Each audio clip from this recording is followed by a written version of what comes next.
Arik Productions mempersembahkan 9 rahasia untuk memahami perilaku manusia. Pernah bertanya-tanya mengapa kita melakukan hal-hal yang kita lakukan atau bereaksi seperti yang kita lakukan, mulai dari hal-hal sepele dalam kehidupan sehari-hari hingga hal-hal yang paling sulit dan rumit dalam spesies kita. Memahami hal-hal yang membentuk pikiran kita, tindakan, dan interaksi adalah salah satu tantangan terbesar dan aspek kehidupan yang paling menarik. Pikiran manusia adalah labirin kompleksitas, sebuah dunia di mana ketakutan dan bias emosi saling terkait untuk menciptakan mosaik unik dari keberadaan kita.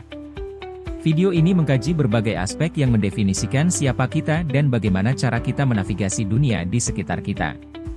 Jadi mari kita lihat lebih dekat nuansa mendalam dari apa yang membuat kita menjadi manusia. Nomor 1, kebanyakan dari kita merasa disalahpahami dalam jaringan rumit hubungan antar manusia. Seringkali kita merasa orang lain tidak memahami apa yang kamu inginkan.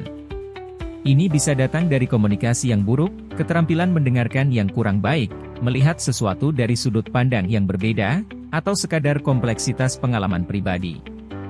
Merasa disalahpahami adalah sesuatu yang kebanyakan orang dapat memahami. Dengan mengakui bahwa sentimen ini meluas, kita dapat mendekati percakapan dengan lebih banyak empati, mendengarkan dengan penuh perhatian, melepaskan asumsi, dan menyesuaikan harapan. Ini dapat memperdalam pemahaman timbal balik dalam interaksi kita. Nomor 2, ketakutan adalah ketakutan universal, salah satu emosi paling mendasar yang kita alami sebagai manusia, melampaui batas-batas budaya, sosial, dan geografis. Asal-usul ketakutan dapat ditelusuri kembali ke nenek moyang kita, bagi siapa penginderaan dan respons terhadap bahaya sangat penting untuk kelangsungan hidup. Ketika kita menghadapi ancaman nyata atau khayalan, tubuh kita bersiap, mempersiapkan kita untuk melawan atau melarikan diri. Respons rasa takut ini tertanam dalam diri kita selama berabad-abad. Ancaman tersebut mungkin telah berubah, tetapi reaksi fisiologis ketakutan tetap sama. Memahami bahwa ketakutan adalah konstanta universal memungkinkan kita untuk mendekati orang lain dengan kasih sayang dan mengenali kerentanan bersama yang menyatukan kita. Nomor 3, bias kognitif mempengaruhi penilaian kita. Pikiran manusia, meskipun luar biasa, bukan tanpa keunikannya. Bias kognitif adalah kesalahan sistematis dalam pemikiran yang secara signifikan berdampak pada penilaian dan proses pengambilan keputusan. Hal ini diwujudkan dalam berbagai bentuk, seperti bias konfirmasi, yaitu kecenderungan menyukai informasi yang menegaskan keyakinan yang ada, atau efek penahan, anchoring effect, yang membuat penilaian kita dipengaruhi oleh informasi pertama yang kita sadari. Memahami bias ini memungkinkan kita menghadapi situasi dengan lebih kritis dan berpikiran terbuka, mendorong objektivitas dan pengambilan keputusan yang lebih baik. Nomor 4, emosi kita mendorong tindakan. Emosi, baik positif maupun negatif, sangat mempengaruhi tindakan atau ketiadaan tindakan kita.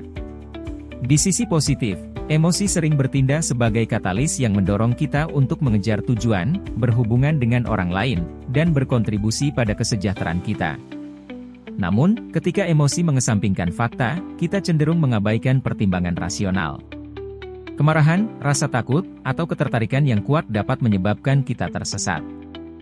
Misalnya, kemarahan di jalan dapat menguasai kita meskipun secara logis kita mengetahui risikonya. Pembelian impulsif terasa menyenangkan pada saat itu, tidak peduli apa konsekuensinya. Ketakutan dan kekhawatiran yang kronis dapat sangat melumpuhkan dan mengabaikan tanda bahaya tentang pasangan romantis baru. Memahami kekuatan pendorong di balik perilaku kita dapat memupuk kecerdasan emosional dan menavigasi seluk-beluk interaksi manusia dengan lebih efektif. Nomor 5, penyangkalan yang lazim. Penyangkalan adalah ketika kita menolak untuk menerima kebenaran atau kenyataan yang sulit. Ini adalah mekanisme pertahanan umum yang membantu melindungi kita dari informasi yang terlalu menyakitkan atau mengganggu untuk dihadapi. Pada dasarnya, penolakan berfungsi sebagai penghalang pelindung ketika kita tidak siap menghadapi beban emosional penuh dari situasi atau kenyataan yang sulit. Hal ini dapat terwujud dalam berbagai cara, mulai dari menghindari pemikiran tentang masalah yang membuat stres hingga menolak mentah-mentah untuk menerima sebuah kebenaran meski ada bukti kuat. Mengatasi penyangkalan memerlukan kesabaran dan komitmen terhadap kebenaran. Penting untuk tidak mengabaikan emosi, melainkan mengakui, mencari dukungan, dan memproses perasaan secara bertahap. Mengenali kecenderungan ini di antara orang-orang mendorong dialog terbuka dan penerimaan serta pemahaman. Nomor 6, ketenangan pikiran. Ketenangan pikiran adalah keadaan batin yang tenang dan bebas dari kekhawatiran berlebihan, kecemasan, atau emosi menyusahkan lainnya. Ini adalah keadaan yang sangat dicari dan diperjuangkan kebanyakan orang tetapi bisa jadi sulit dipahami dan sulit untuk dicapai. Pikiran kita sering terjebak dalam penyesalan masa lalu, atau kekhawatiran tentang masa depan, yang mengganggu ketenangan kita saat ini. Bahkan ketika kondisi stabil, pikiran kita dapat menciptakan gejolak batin. Mencapai dan mempertahankan ketenangan pikiran membutuhkan navigasi yang penuh perhatian melalui labirin pikiran seseorang. Sebuah perjalanan berkelanjutan menuju penerimaan dan kesadaran akan tujuan bersama ini mendorong terciptanya lingkungan yang memprioritaskan kesehatan mental, yang mendorong ketenangan pikiran bagi individu dan komunitas. Nomor 7, banyak yang kurang percaya diri meskipun terlihat dari luar. Sejumlah besar orang bergulat dengan keraguan diri. Harga diri rendah seringkali berasal dari pengalaman negatif seperti pelecehan atau trauma. Kecenderungan perfeksionis juga dapat berkontribusi karena orang memegang standar yang tidak realistis. Penggunaan media sosial adalah faktor lain, terutama ketika membandingkan diri sendiri dengan orang lain. Harga diri yang rendah cenderung membuat kita kritis terhadap diri sendiri, meragukan diri sendiri, dan menghindar dari tantangan. Ini dapat menjadi ramalan yang terpenuhi dengan sendirinya yang menghambat kesuksesan dan melanggengkan masalah. Syukurlah, harga diri dapat ditingkatkan melalui perawatan diri, latihan berpikir positif, dan terapi. Membangun rasa percaya diri dan mengejar tujuan yang bermakna dapat membantu kita mengembangkan pemahaman yang lebih dalam tentang kompleksitas yang membentuk sifat manusia dan saling mendukung dalam mengatasi tantangan keraguan diri. Nomor 8, kebanyakan dari kita berjuang dengan perubahan. Kebanyakan orang lebih memilih untuk menjaga segala sesuatunya sebagaimana adanya. Fenomena ini dikenal sebagai status quo yang melekat pada kita. Menghargai stabilitas dan kesinambungan telah bermanfaat bagi kita dalam sejarah evolusi kita.